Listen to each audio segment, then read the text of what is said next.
Percent নিয়েছে একটা মুখরোচক জল খাবার।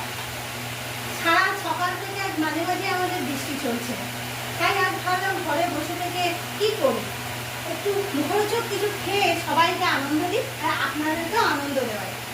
তাই বানিয়ে ফেলছি আজকে আমি চিড়ে ক্রিপসি একটা পকোড়া।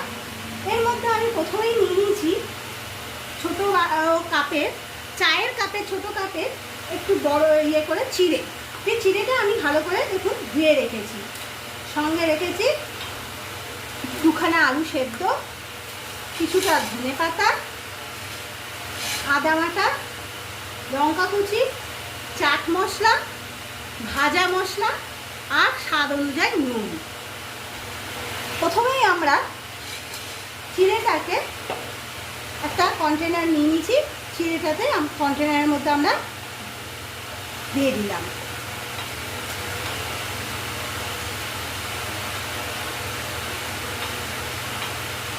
চিড়ের সাথে আমরা অ্যাড করে দিলাম আমাদের সেদ্ধ করে রাখা আলু সেদ্ধটা। চিড়ে আর আলু সেদ্ধটাকে আমরা প্রথমে ভালো করে ম্যাশ করে নিই। এই আলু সেদ্ধটা যেন খবরদার আপনারা স্কিপ করবেন না, স্কিপ করে গেলে টেস্টটা ভালো হবে না। পকোড়াটা একটু ক্রিপসি হবে, খেতে ভালো লাগবে এবং বাইন্ডিংটাও ভালো হবে আলু সেদ্ধটা আমাদের দেওয়ার জন্য। আমরা আলুটা ভালো করে চটকে মাখিয়ে নিচ্ছি। এবার আমরা একে একে আমাদের প্রত্যেকটা ইনগ্রিডিয়েন্ট দিয়ে দিচ্ছি। প্রথমেই দিচ্ছি ধনে পাতা কুচি, সঙ্গে দিয়ে দিলাম আদা বাটা, ছোটো চামচের 1 চামচ আদা বাটা আছে এখানে। আপনাদের টেস্ট অনুযায়ী আপনারা দিয়ে দেবেন লঙ্কা কুচি, আমি এখানে 3টে লঙ্কা কুচি করেছি। দিয়ে দিচ্ছি চাট মশলা আর ভাজা মশলা।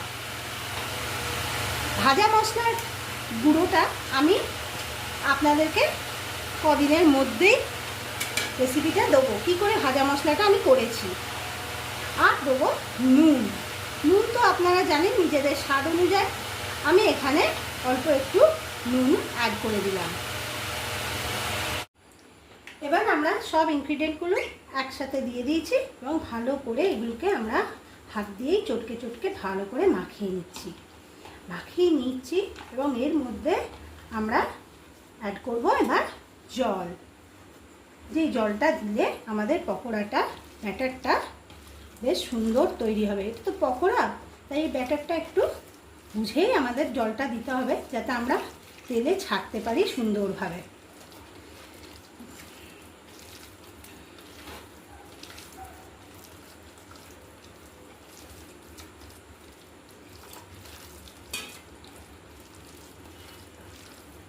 এদিকে আমি কড়াইয়ের মধ্যে কিছুটা সাদা তেল বসিয়ে দিয়েছি গরম হতে।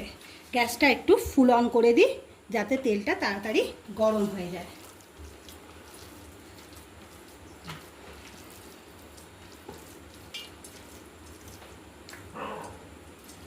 ব্যাস, আর দিলাম না। বুঝতেই পারছেন ব্যাটারটা কীরকম হয়েছে আমার। একটা খুব পাতলাও না খুব মোটাও না, একটা ঠিক ব্যাটার তৈরি হয়েছে। একটু দেখিয়ে দিচ্ছি সবাইকে, দেখুন। এবার আমি তেলটা গরম হওয়ার অপেক্ষায় একটু ওয়েট করে দেখি। তেল গরম হয়ে গেলে আমরা এবার ছাড়ব। এবার আমি এর মধ্যে ব্যাটারটা যাতে ঠিকঠাক হয় আমার, তার সঙ্গে আমি এর মধ্যে 2 চামচ বেসন অ্যাড করলাম। আপনাদের যদি মনে হয় আরেকটু লাগবে তাতে আপনি 2-3 চামচ বেসন অ্যাড করে দেবেন। এবার আমরা সব শুদ্ধ মাখিয়ে নিলাম এবং মাখাবার পর আমাদের তেলটা দেখুন ভালো গরম হয়ে গেছে। এবার আমরা একটা একটা করে ব্যাচ ছেড়ে দেবো এবং ভাজবো।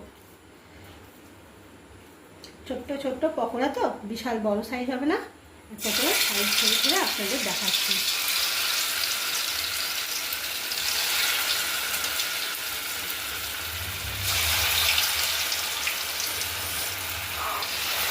গ্যাসটা আমার থাকবে প্রথমে তেল গরম হয়ে যাওয়ার পর গ্যাসটা আমি একদম সিমে করে দিয়েছি এবং আস্তে আস্তে আমি একের পর এক ব্যাচগুলো ছেড়ে দিচ্ছি পকোড়া।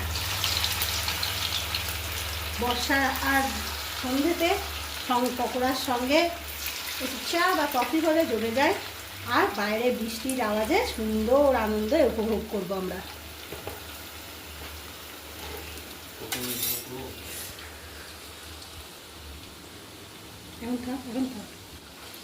আমরা গ্যাসটা ছেড়ে দিয়েছি। গ্যাসটা এবার আমি মিডিয়াম টু লোয়ের মধ্যে রেখেছি, সিম আর মিডিয়ামের মাঝামাঝি রাখলাম গ্যাসটাকে। এবার এটা ভাজতে দিয়ে দিয়েছি। দেখুন অলরেডি আমার একটা দিক ভাজা হয়ে গেছে, এটা লাল আকার রং এসে গেছে, ক্রিস্পি কালার এসে গেছে। আমি হালকা হাতে এগুলোকে উল্টে দিচ্ছি।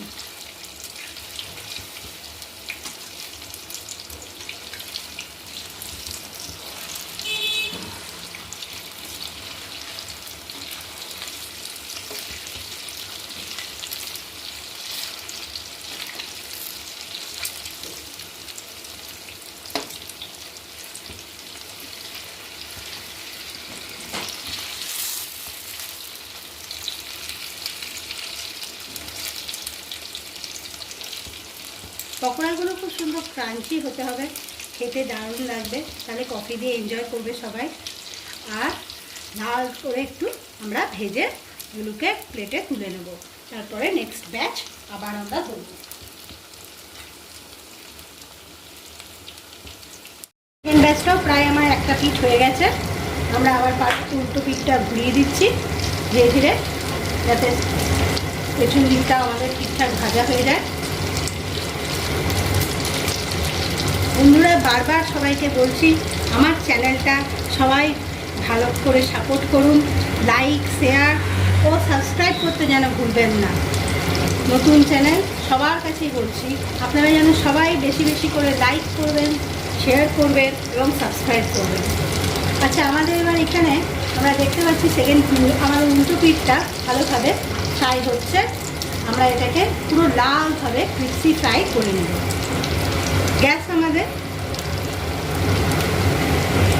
গ্যাস আমাদের কিন্তু লো থেকে মিডিয়ামে এখনও রয়েছে, জোরে বেশি করতে পারবো না, তাহলে পুড়ে যাবে আমাদের।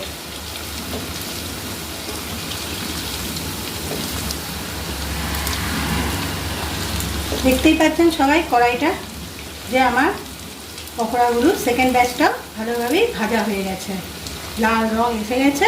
আমরা এবার সেকেন্ড ব্যাচটাও ধীরে ধীরে কড়াই থেকে তুলে নেব।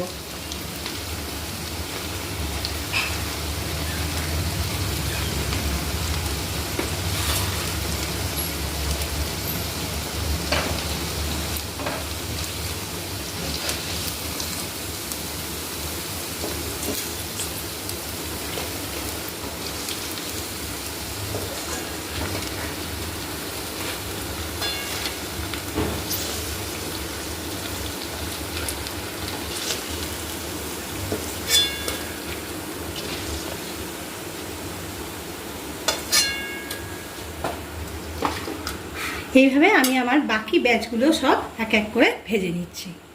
পকোড়া রেডি, সঙ্গে কফিও হয়ে গেছে। আমি একটু সামান্য বিট লবণ কফি পকোড়ার ওপরে ছিটিয়ে দিলাম, ব্যাস সম্পূর্ণ রেডি। এবার আমি গিয়ে এনজয় করি বাড়ির সকলের সঙ্গে পকোড়া আজ বৃষ্টির দিনে। আর আপনারাও এই পকোড়া করে বেশি বেশি করে খান এবং বন্ধুদের খাওয়ান। সবচেয়ে বড় কথা আমার চ্যানেলটাকে বেশি বেশি করে সাবস্ক্রাইব করবেন, লাইক করবেন এবং শেয়ার করবেন। আপনাদের ভালোবাসায় আমাকে এগিয়ে নিয়ে যাবে আর একটা নতুন ভিডিও আপনাদের কাছে তুলে ধরার জন্য। নমস্কার, আজকের মতন নতুন ভিডিও আবার আসছে।